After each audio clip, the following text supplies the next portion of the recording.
You talk about mining equipment and turnover. I would love for people, if they're looking on Kijiji, here in Canada, or they're looking at eBay, whatever, they're looking at used mining equipment. What would you say to them?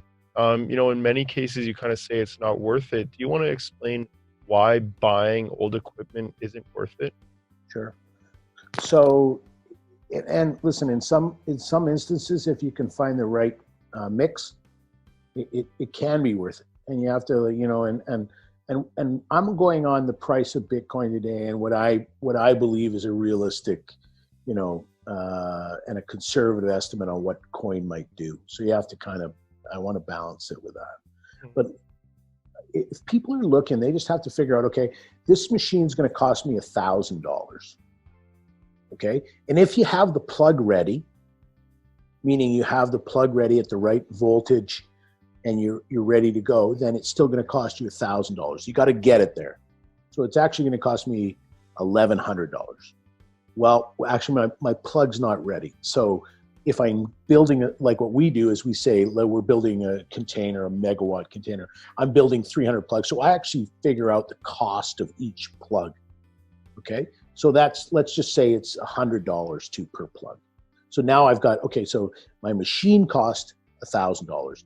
My transportation costs $100, and my plug to be ready costs $100. So now my machine's actually worth $1,200. Now, all I need to do is go to any of the simple calculators that are out there, plug in $1,200, plug in my cost of power per kilowatt, and then it'll spit out information about, okay, here's what you're generating today, and here's what you can generate for the next year, right? And you can you can play with the difficulty. So you can say difficulty increase is going to be 2% every 2016 blocks. So for the next 50 or next 26 changes, where I'm going to see 2%, 2%, 2%, which is fairly conservative, but it's okay. So then people will say, wow, okay, I earned, from my $1,200 investment in 1 year, I earned, $900. So it didn't pay back in a year. I've still got $300 to go. What is that going to look like? So you're gonna figure out what your ROI is. Now, the fun part for people, let's say you're long on Bitcoin. You might say, okay, I'm going to take that, but I'm going to earn this amount of money. But in actual fact, I'm going to make that up because coin's going to go to $20,000. So you can put in that number as well. You can put in average selling price of coin or whatever. So you can start to figure out where your ROI becomes compatible with what you want to do, right?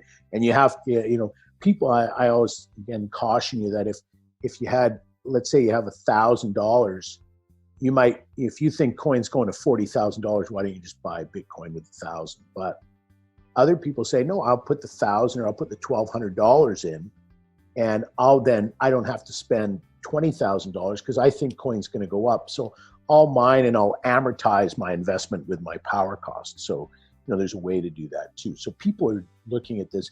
If you're going to do it, you just got to be really, really careful and really diligent to understand your capital cost of putting power to your machine, and then the OpEx cost of running your machine. And if you understand that, by all means, go to it. But numbers don't lie, right?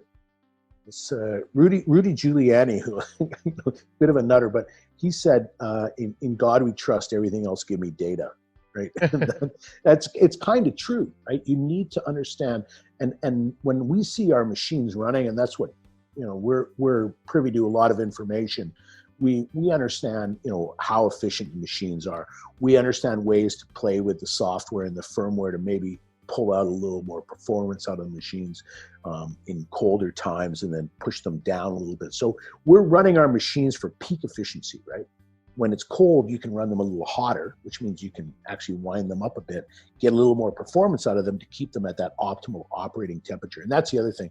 When you're going to buy machines, you have to understand that there is as you know too, Jason, that there's a lot of heat, right? That today, one machine running at about 3,000 watts, watts are just, it's just a measure of heat in the end. That's like running 2 hair dryers, right? So I have one machine, in a small room, but I'm running 2 hair dryers. So tell me how you're going to get rid of that heat, right? You got it, and it's the bane of our existence is heat. It's funny because in Alberta, it's a very favorable operating temperatures. But today and other days, 28, 29 degrees C, and we have to manage that warm air all the way through the system without losing too many machines due to overheating. So our guys are constantly, monitoring and programming that, and that's what the average person doesn't quite understand, is that it's not that simple.